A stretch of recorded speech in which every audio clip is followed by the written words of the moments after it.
Halo, Assalamualaikum warahmatullahi wabarakatuh. Kembali lagi bersama saya, Ilma Indria Sri Pratiwi, di mata kuliah Pengetahuan Bahan, Alat dan Metode Memasak. Di pertemuan kali ini, saya akan membahas mengenai bahan baku protein daging ternak, dan khususnya itu dari daging ternak yang sapi ya.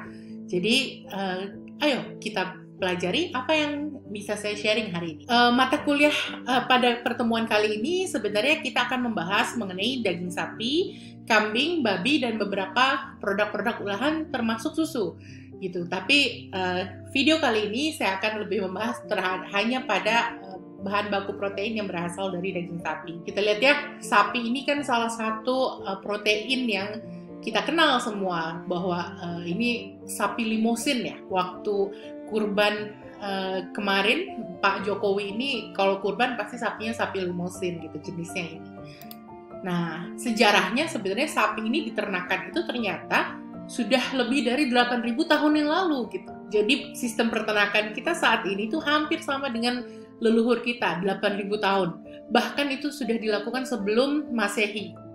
Jadi orang itu menernakan sapi liar, terus ditangkap dan dijinakkan dan dipelihara.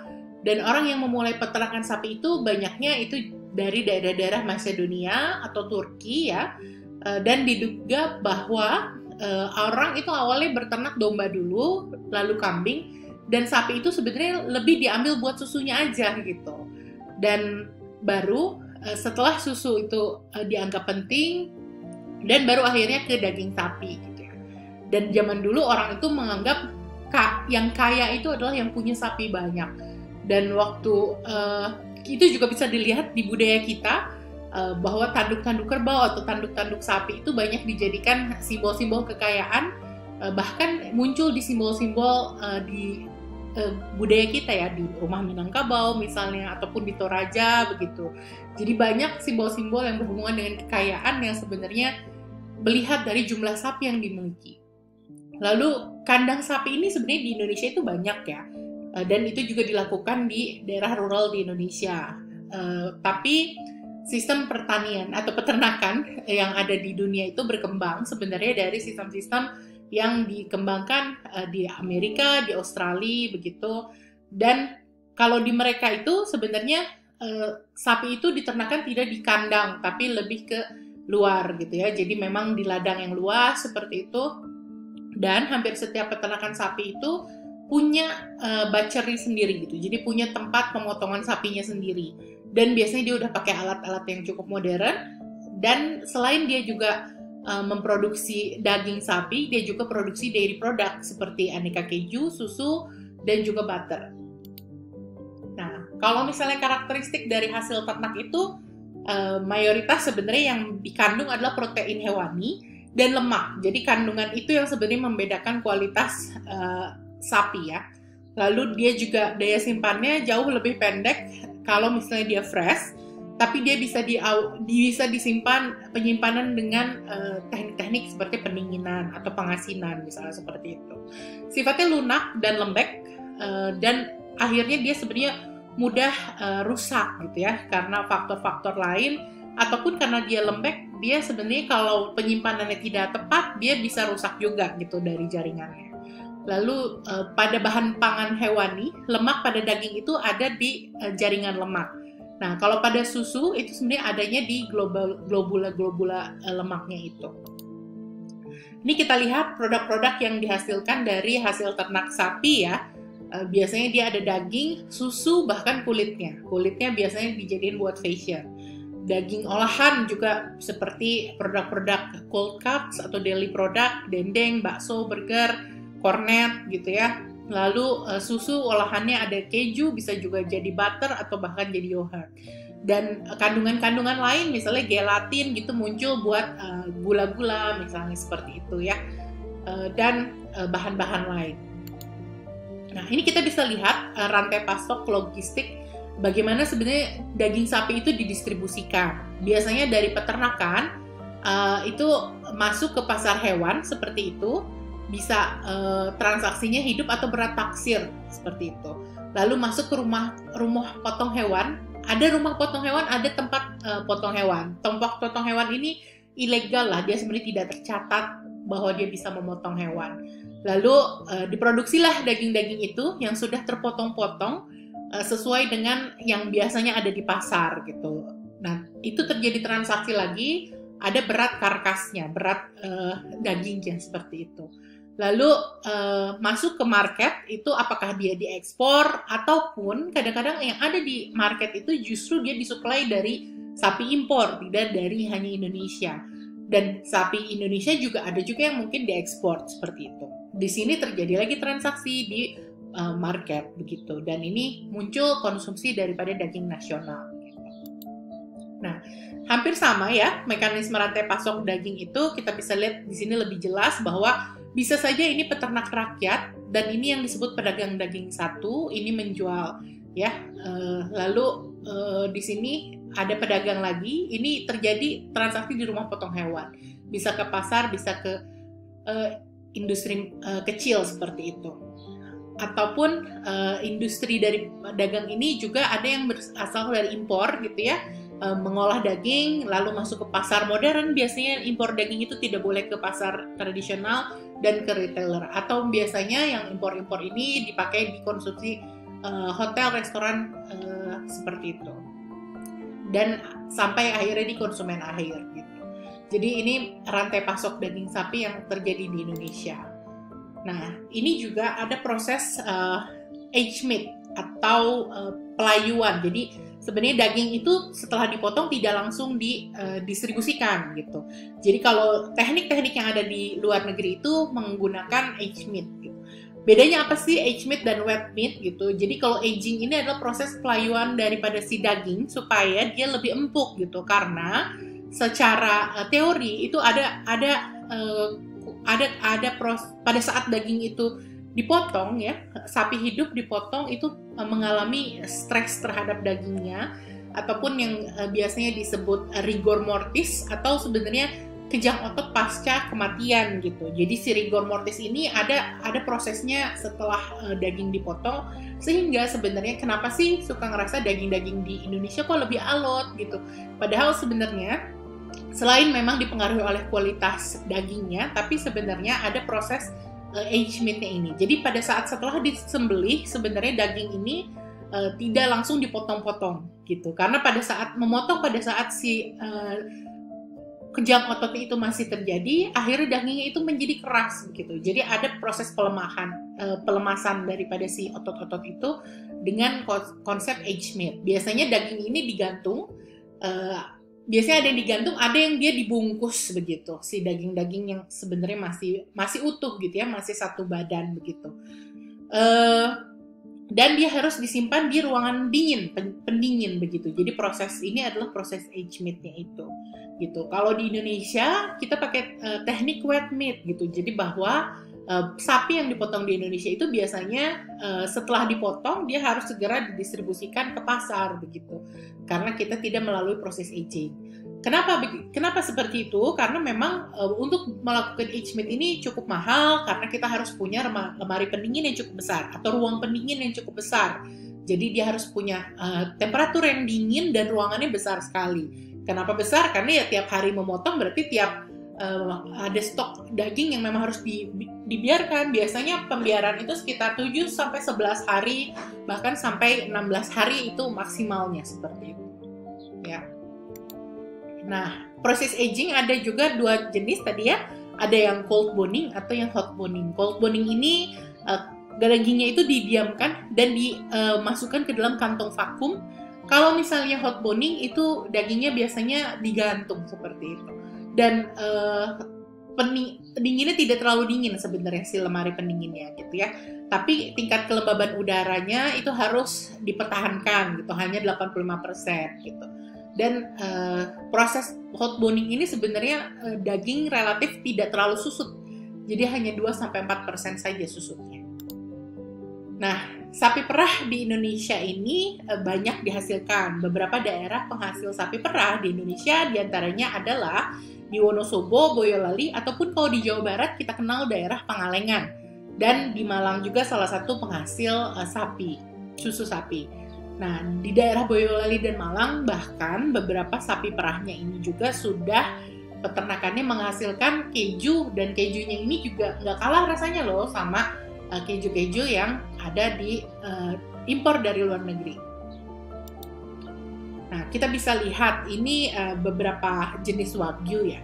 Wagyu ini ada percampuran, perkawinan lah begitu. Jadi ada macam-macam kualitasnya Wagyu yang disebut dengan daging Wagyu. Jadi bisa dilihat bahwa ada yang 100% dia memang sapi Wagyu, tapi beberapa sapi lain sudah dikawinkan begitu ya. Nah, ini juga beberapa bahan pelengkap yang sebenarnya cocok kalau kita masak sapi. Misalnya kita pakai anchovy atau saus salsa verde atau horseradish atau herbs seperti itu cocok sekali buat sapi. Kentang, mustard, butter, wortel, saus chimichurri, ataupun kita memakai rosemary herbs ya, dan red wine, jamur. Ini adalah bahan-bahan yang sebenarnya cocok untuk mengolah dengan sapi. Prinsipnya hampir semua bahan makanan kita sebenarnya banyak buat mengolah untuk sapi. Tapi rasa-rasanya yang cocok ini adalah rasa-rasa yang sifatnya earthy dan tidak terlalu asam gitu ya, jarang. Ini tipe sapi yang biasanya diternakan. Ada yang tipenya Angus, ini yang biasanya warnanya hitam, besar sapinya. Dia berasal dari Scotland, masuk Indonesia tuh tahun 1970-an. Makanya banyak steakhouse di Indonesia ini sebenarnya dia yang bagus-bagus itu dia menjual sapi Angus ini gitu ya. Dan dagingnya empuk. Beratnya bisa sampai 1,2 kintal. Terus sapi yang lain Hereford, sapi yang kuat, banyak, dan biasanya sapi ini sapi yang banyak kita temukan di Eropa begitu. Jadi steak Eropa ini biasanya dia pakai jenis sapi yang Hereford juga gitu ya. Tapi ini harganya tidak semahal sapi Angus. Sapi Brahma itu sapi yang India punya. Bedanya dia ada punduknya di bagian punggungnya, lalu telinganya panjang begitu. Jadi agak mirip kambing sebenarnya sapi ini ya. Lalu di Indonesia kita punya sapi Bali, dan ukurannya sebenarnya sapi Bali ini tidak terlalu besar, dan tapi banyak dipakai untuk di Indonesia gitu ya, untuk ternak di Indonesia. Nah, ini kita mengenal juga sapi muda. Umur sapi ini, umur berapa sih sebenarnya sapi itu disembelih gitu ya. Beberapa industri itu banyak menggunakan veal meat, jadi daging sapi muda. Biasanya ada yang disebut dengan bob veal, itu sebenarnya masih baby sekali sapinya. Dia umurnya 2 minggu dan kurang lebih beratnya hanya sekitar 30 kilo. Atau dia bisa dipotong pada saat usianya, dia statusnya calf, usianya antara 4 sampai 9 bulan, beratnya bisa sampai 160 kilo, warna dagingnya itu rose ya, jadi agak merah keabuan. Nah, veal ini berat badan dagingnya sekitar 65 kilo, warna dagingnya merah muda, dan dagingnya cukup mahal karena sebenarnya empuk dan dia rendah lemak gitu ya. Umur sapinya biasanya antara lahir sampai umur 4 bulan. Dan veal ini biasanya kita bisa lihat di life cycle-nya ya, bahwa sebenarnya veal-nya itu biasanya usia sapi muda ini biasanya lahir terus dia diternakan, dipisahkan dengan induknya seperti itu, dan lalu dia bisa dimarketkan lah, dia diternakan untuk akhirnya masuk ke pemotongan gitu. Nah, kalau misalnya yang disebut heifer itu adalah sapi betina, dia belum pernah melahirkan, kualitas usianya sekitar 12 bulan. Kualitasnya itu bagus juga untuk sapi yang dipotong. Lalu steer itu sapi jantan usia 18 bulan dan biasanya dia udah dikebiri, akhirnya badan itu jadi besar, jadi gemuk gitu. Jadi kualitas dagingnya cukup baik. Lalu yang disebut cow adalah sapi betina sudah melahirkan dan dia sebenarnya lebih penghasil susu. Lalu ox atau bull itu sebenarnya sapi jantan usia lebih dari 2 tahun, dagingnya relatif lebih keras begitu karena dia lebih banyak bekerja. Nah, kalau kita milih daging, kita bisa lihat dari indikator-indikator ini. Kita bisa lihat warnanya, bisa lihat dari lemaknya atau aromanya dan teksturnya. Nah, daging biasanya apa sih yang mempengaruhi? Salah satunya adalah pakannya. Nah, ada pakan-pakan sapi itu yang apakah dia makan rumput atau dia sebenarnya makan pakan ternak gitu ya. Biasanya kalau misalnya sapi yang makan rumput itu dagingnya aromanya lebih enak gitu, lebih segar rasanya gitu ya, lebih earthy itu, dan dia lebih punya vitamin karena dia bisa mengandung omega 3 atau vitamin vitamin E, sorry. Lalu kalau misalnya dia dimakan pakan ternak biasanya lebih berlemak gitu rasanya gitu ya, rasa makan dagingnya. Nah, kalau kita lihat warna, kita harus cari selalu sapi itu yang warna merah, dagingnya yang warna merah segar gitu. Artinya kalau merah segar itu dia masih bagus. Kalau udah merah keabuan itu biasanya dia menunjukkan keasamanan tinggi dan relatif dia hampir rusak gitu. Jadi kalau bisa cari adalah daging yang merahnya segar. Lalu kalau kita lemak, kita bisa pilih mau jenis lemak yang berapa persen, itu macam-macam. Bagian-bagian sapi itu beda-beda gitu ya. Semakin kalau kita ngelihat lemak, kalau misalnya warna putihnya itu lebih ke arah warna putih, itu sebenarnya kelihatan bahwa dia makannya pakan ternak. Tapi kalau warnanya itu relatif samar, warna lemaknya, atau lebih agak bening gitu ya, warna lemaknya itu dia relatif dia makan rumput begitu. Nah, kalau dari sisi aroma, kalau daging dry age itu harus aromanya clean, warna wangi daging gitu ya. Lalu kalau misalnya daging yang basah itu biasanya memang agak sedikit bau ya, baunya tapi masih bau daging, bau segar. Tapi pada saat baunya itu hilang kalau misalnya dari bungkusan itu dia dibuka gitu. Jadi sebenarnya dia hilang gitu. Nah, kalau tekstur dia harus padat tapi nggak boleh kaku gitu ya, dan nggak boleh sama sekali lembek teksturnya. Nah, kalau nyimpen daging, ini kita lihat sebenarnya dari saat dia diternakan. Kita kalau misalnya kenapa sih daging suka ada yang bau minyak, misalnya gitu ya, bau minyak tanah seperti itu. Itu biasanya pada daerah hidupnya sapi itu terkontaminasi begitu. Apakah itu di tanahnya ataupun mungkin di airnya gitu ya. Bisa karena dia dekat dengan peternakan ikan, jadi daging sapinya juga kurang bagus gitu. Lalu daging itu kalau kita simpan sudah dipotong itu perlu bernafas dan disimpan dalam kulkas. Jadi kalau bisa memang tidak di dalam plastik, kecuali kalau mau kita frozen gitu. Suhunya juga harus dingin dan ada sirkulasi udaranya. Kalau misalnya makanan-makanan yang sudah jadi seperti sudah jadi steak atau sudah jadi roasted, itu sebenarnya bisa dimasukin dalam kulkas dan dia tahan selama 3 hari. Gitu. Kalau misalnya daging kemasan vakum dan dibekukan itu bisa disimpan lebih lama, tapi kita selalu harus cek tanggal pembeliannya. Kadang-kadang masuk ke dalam kulkas baru tahun depan kita baru pakai lagi daging itu, tentu saja kurang baik. Kita bisa lihat ini adalah peta persebaran jenis-jenis sapi ya. Kalau misalnya di daerah Inggris gitu kita bisa lihat jenis-jenis sapinya itu ada Hereford gitu ya, ada juga Highland, ada juga sapi-sapi Longhorn begitu. Kalau dari daerah Scotland ini tadi sapi Angus ini ya yang cukup mahal gitu ya. Wales kita bisa lihat adalah Wales Black gitu, mirip dengan Angus. Nah, kalau di Afrika dan India itu yang tadi sapi India itu ya, dan di Eropa Tengah itu tadi salah satu sapinya adalah sapi Limousin tadi gitu. Lalu sapi-sapi lain seperti sapi dari Netherlands itu Holstein itu ya, sapi buat susu, biasa peternakan susu begitu. Lalu dari Australia ada jenis sapi Marie Grey, ada Droughtmaster, dan kalau Jepan itu terkenal akan sapi jenis Wagyu-nya itu. Dan Indonesia adalah banteng khas Indonesia atau memang sapi Bali tadi gitu ya.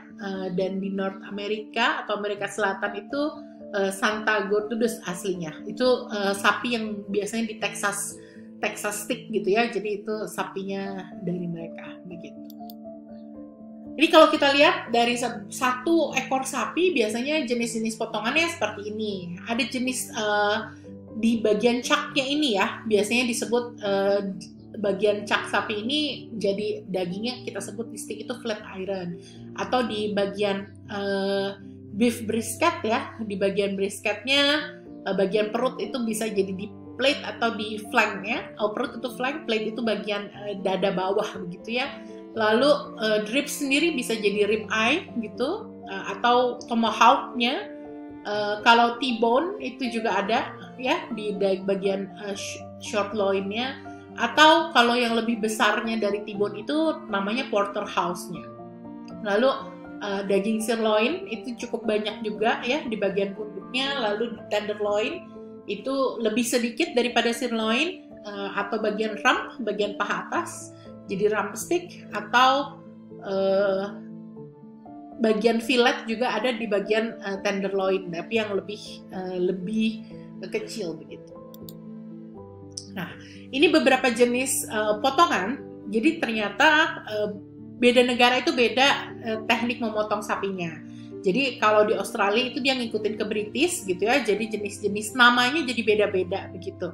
Nah, ini yang ada di Australia seperti ini. Kita bisa lihat ada istilah silver side gitu ya. Terus ada rib eye rack seperti itu. Tadi yang tomahawk itu dia sebenarnya nyambung ke sana juga. Terus neck gitu dia sebut itu leher neck gitu. Ada knuckle seperti ini.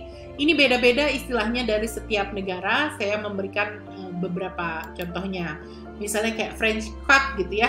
Ini istilahnya juga beda gitu. Jadi saya mungkin nanti ada yang ke restoran Prancis gitu atau bekerja di restoran Prancis, inilah istilah-istilahnya gitu ya yang harus kita tahu gitu.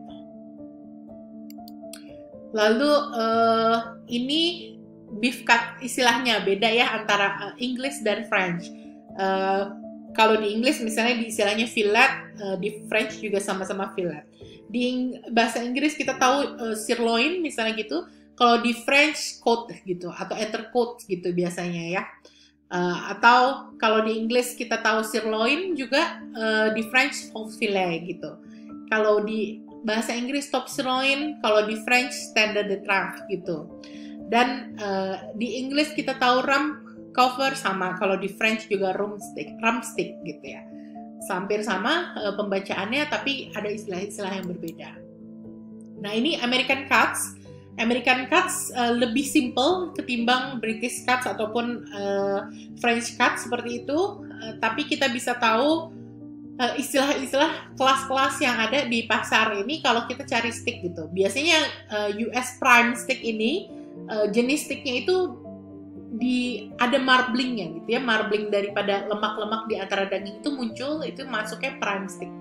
Terus tingkat yang lebih bawah lagi ada yang namanya US choice gitu, sama ada marblingnya tapi lebih sedikit, dan yang terakhir adalah US select gitu ya. Jadi grade daripada kualitas dagingnya beda-beda gitu. Nah, ini daging Angus ya. Ini yang seringkali buat stick ini kita mengikuti potongan daging Angus ini. Dan ini adalah cara cuttingan Jepang gitu. Jadi istilah-istilah buat di Jepang ini beda sekali.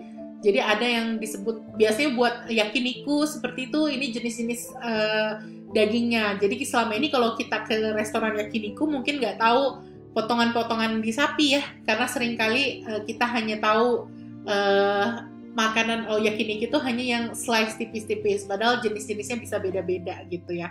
Kalau Japanese sapinya, jenis sapinya macam-macam juga, tapi relatif biasanya yang diistilah wagyu ini memang sapi wagyu seperti itu. Jadi yang biasa dijadi jenis sapi ini short horn, brown, black atau polled biasanya seperti itu. Nah, ini pemotongan tadi. Cara memotong sapi itu stick cut dan beef cut itu bisa beda-beda istilahnya. Biasanya ada, kalau beef cut ini termasuk yang dimanfaatkan adalah bagian pipi sapi, bagian leher, lalu bagian pundak, juga bagian rib eye, lalu strip loin ya, bagian punduknya, bagian punggung bawah ya. Lalu beef cut itu tenderloin juga masuk ke dalam loin, bagian loin itu rump itu atau bagian belakang bokong ya sapi, lalu silver side atau istilahnya memang silver side atau top side. Nah, top side ini yang biasa kita pakai untuk daging cincang, juga short ribs ya, bagian iga seperti itu. Bagian lain adalah brisket, bagian yang banyak dipakai, knuckle, lalu bagian shinseng itu biasanya bagian lengan bawah gitu ya, atau paha kaki bawah begitu. Biasanya dia banyak dipakai untuk membuat stok. Jadi kalau buat demi glaze seperti itu. Oxtail itu buntut sapi, dan juga bagian lidah itu dipakai juga sebagai salah satu makanan. Oxtail ini buntut ya. Nah, steak cut ini kita bisa lihat ada istilah bagian steak cut itu adalah flat iron, bagian rib eye, scotch fillet, atau T-bone atau sirloin.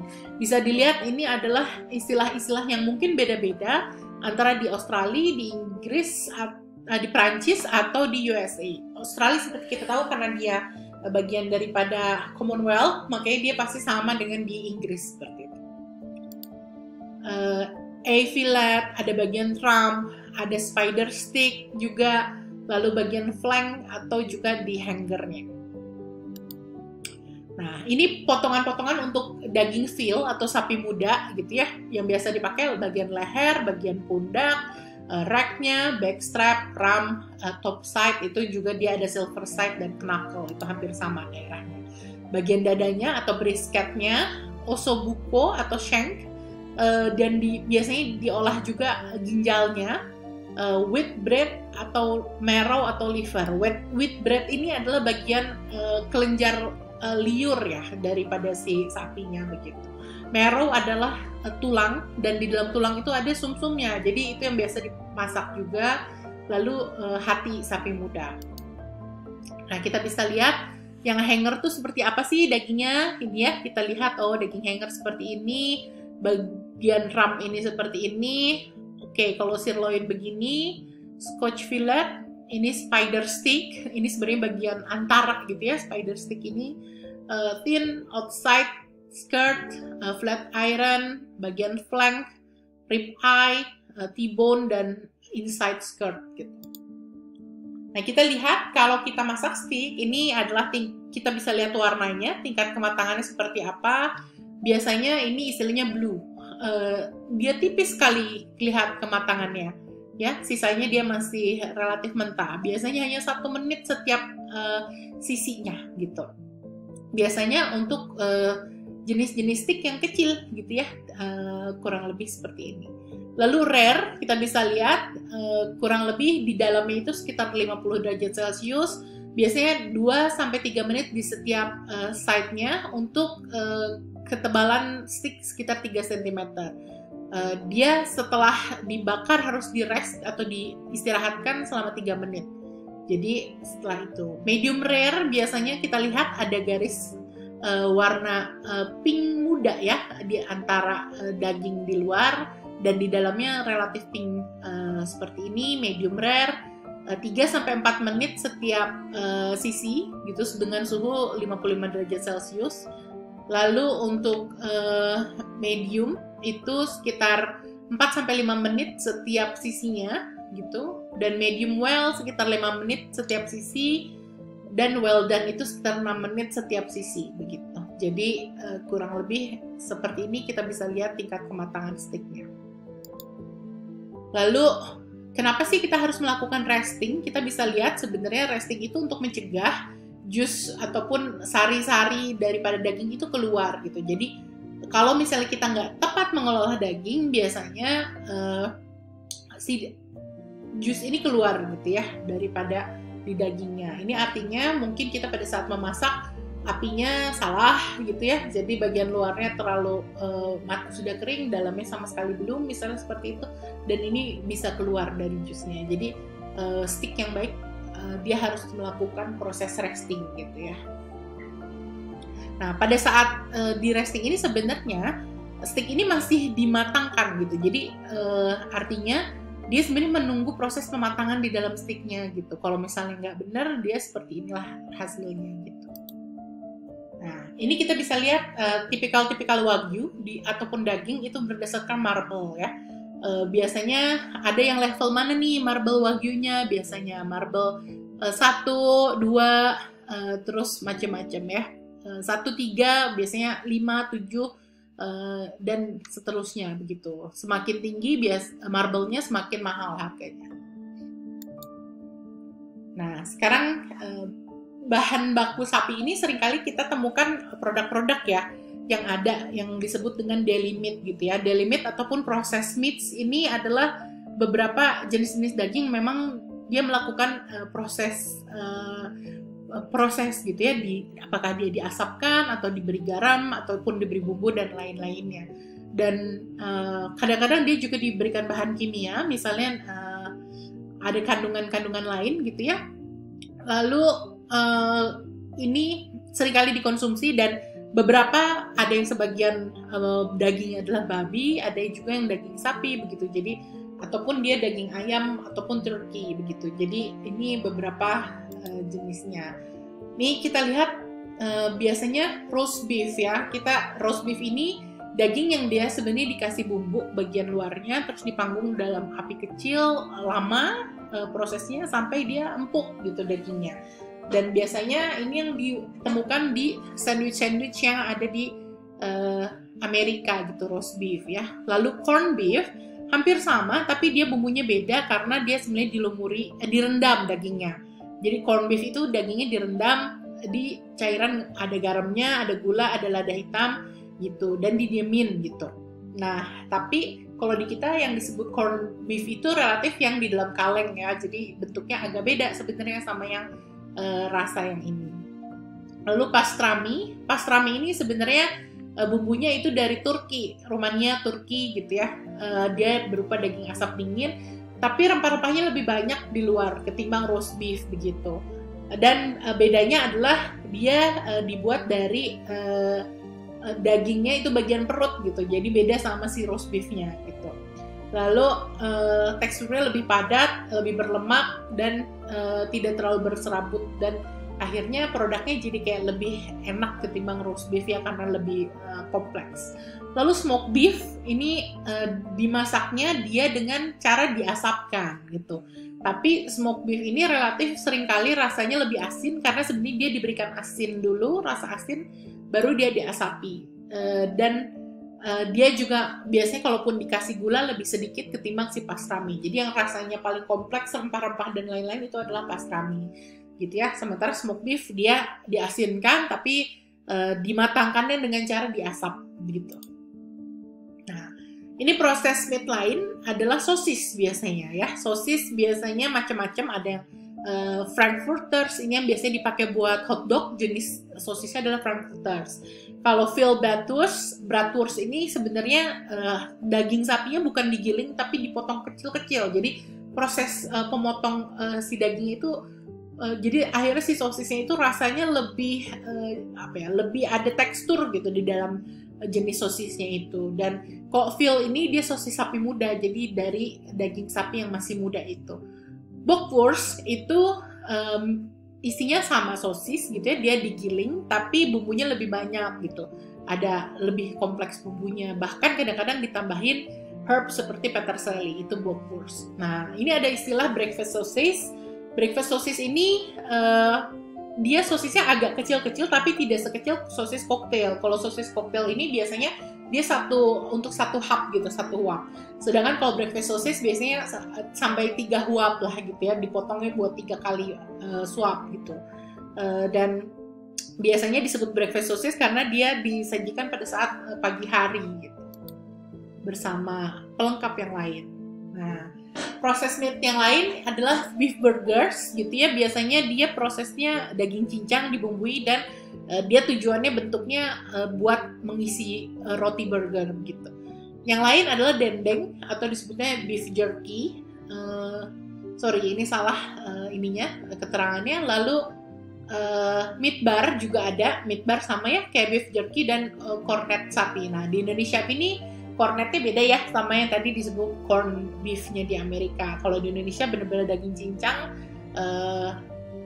bukan cincang juga sih, dia ada tekstur dagingnya masih muncul gitu, tapi rasanya sangat asin, dan tekstur dagingnya lembek, jadi hampir hilang teksturnya.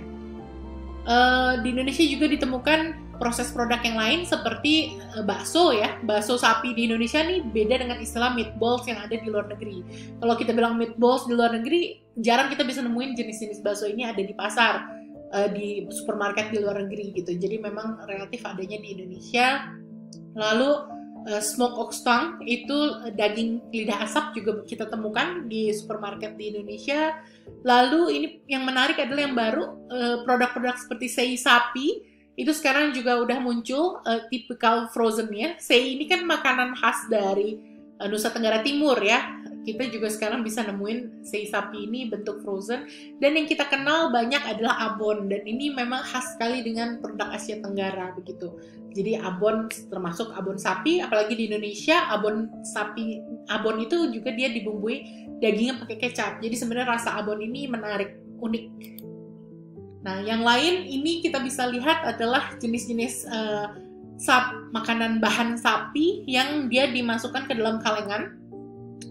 Biasanya ada yang bentuknya dipotong, diiris ya, dipotong-potong gitu, lalu dia juga ada yang bentuknya daging cincang, lalu ada juga yang sudah dimasak, dibumbui ya, beef stew ini gitu. Dan di kita ini kita juga ada produk beef rendang, jadi rendang kalengan seperti itu. Nah, sekarang kita masuk ke bagian steak ya, steak sirloin, tenderloin, rib eye, dan T-bone gitu. Jadi kalau macam-macam, kalau sirloin ini bagian khas luar, tenderloin itu khas dalam. Sirloin ini dia masih ada garis lemaknya gitu. Kalau tenderloin dia udah bagian yang tidak ada lemak, tapi dia sangat-sangat lembut gitu bagian tenderloin ini. Rib eye dia dekat dengan ribs gitu ya. Tapi kalau pada saat disebut rib eye dia biasanya udah nggak ada tulang gitu. T-bone itu juga bagian yang dia ada tulang berbentuk seperti T. Kalau lebih besar disebutnya adalah porterhouse steak. Bagian lain bisa bagian flanknya, chunk, atau tomahawk. Nah, tomahawk ini sebenarnya rib eye tapi dia masih ada tulangnya. Disebutnya tomahawk. Dan bagian ribs ya, atau bagian iganya dari sapi. Nah, ini kadang-kadang kita kalau mau tahu buat yakiniku, ini adalah bagian-bagiannya gitu ya. Pertama misalnya kita daging katarosu, atau bagian daging kata, atau rib rosu, tomobara, hire, raniche. Ini macam-macam bagian daripada sapi yang sebenarnya bisa dimakan di yakiniku. Ini saya kasih istilah-istilahnya. Seperti katarosu gitu ya, potongan marblingnya bagus gitu, dia nggak ada lemak di pinggirnya jadi lembut gitu biasanya relatif. Terus daging ude, daging rib rosu, ini beda-beda istilahnya buat masakan Jepang. Karubi ini sering banyak dipakai buat makanan. Lalu bagian sasami, bagian juga hiresita atau sirloin gitu ya, paling banyak di makanan. Dan yang biasanya diiris tipis-tipis ini bagian hiresita juga gitu, yang sering kali kita makan ya. Nah, tadi Japanese barbecue, kita juga mengenal steak atau western barbecue, dan sekarang adalah Korean barbecue. Bedanya kalau misalnya sama yakinikunya Jepang, Korean barbecue itu biasanya disajikan sama banchan atau side dish-nya ataupun makanan pelengkapnya. Lauknya macam-macam, ada yang sayuran, ada yang mungkin dia karbohidrat, gitu, salad-salad kecil gitu, jadi seperti itu. Dan dia juga disajikan bersama sam. Sam ini, sam garnish itu adalah wrap, istilahnya pembungkus daripada daging. Karena di Korea ini cara makan barbecue-nya dia biasanya dibungkus sama daging gitu.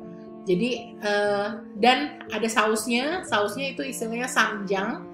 Campuran bumbu ya antara gochujang, bawang, cuka sama gula, itu namanya samjang gitu. Jadi kalau di Korean barbecue ada seperti itu. Lalu Korean barbecue juga kita mengenal istilah galbi. Galbi ini biasanya daging iga sapi yang dibumbuin, rasanya agak manis gitu, gurih-gurih manis. Lalu candol bagi biasanya dipotong tipis-tipis gitu dagingnya. Atau daging lidah sapi juga salah satu masuk ke menu Korean barbecue, dape useo namanya, ataupun yang disebut dengan bulgogi. Kalau bulgogi biasanya pakai daging sirloin yang diiris tipis-tipis tadi, dan dia dimix juga bisa dengan bihun itu ya, bihun Korea itu, lalu bisa dicampur kecap asin dan dikasih gula gitu ya, rasanya mirip dengan menu Jepang juga, tapi dia ada tekstur sayuran dicampur gitu, dimix. Nah, kita juga mengenal di Indonesia juga punya barbecue loh gitu, jadi nggak hanya di luar negeri aja gitu. Salah satunya yang unik di Indonesia ini sate marangi. Sate marangi ini ada di daerah Purwakarta dan Cianjur, rasanya manis dan bumbunya kayak bumbu dendeng gitu. Dan sebenarnya katanya ini ada kemungkinan sate ini dipengaruhi sama budaya Cina gitu ya, budaya dari China yang buat dendeng gitu. Tapi biasanya kalau di China ini dendengnya babi, tapi kalau di kita ini ke Marangi lebih ke sapi gitu, sapi atau kambing gitu. Tapi entah itu juga belum bisa terbukti, tapi kemungkinan adalah kita bisa lihat Marangi ini cukup unik dan dia disajikan ada 2 jenis, ada yang dia pakai sambal tomat dan dikasih bawang gitu. Jadi beda. Ada juga yang bumbunya beda, nggak pakai sambal tomat gitu. Lalu sei sapi dari daerah Nusa Tenggara Timur, awalnya dari rote ini sebenarnya dari daging rusa gitu ya. Jadi cara mengasapkan si daging rusa itu dengan melakukan pengasapan seperti ini untuk ini, dan bumbunya adalah sambal luwak gitu kalau untuk sei sapi. Lalu kita juga mengenal dendeng bakar ala Padang, itu namanya dendeng batoko ya.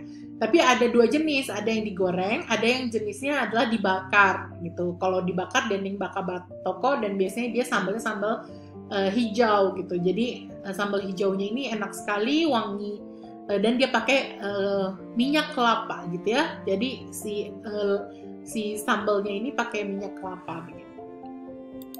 Oke. Sampai sini pertemuan untuk materi berkaitan dengan daging sapi. Semoga bisa memberikan informasi yang cukup, dan ini adalah beberapa referensi yang saya pakai untuk perkuliahan kali ini. Sampai jumpa lagi di topik yang berikutnya ya.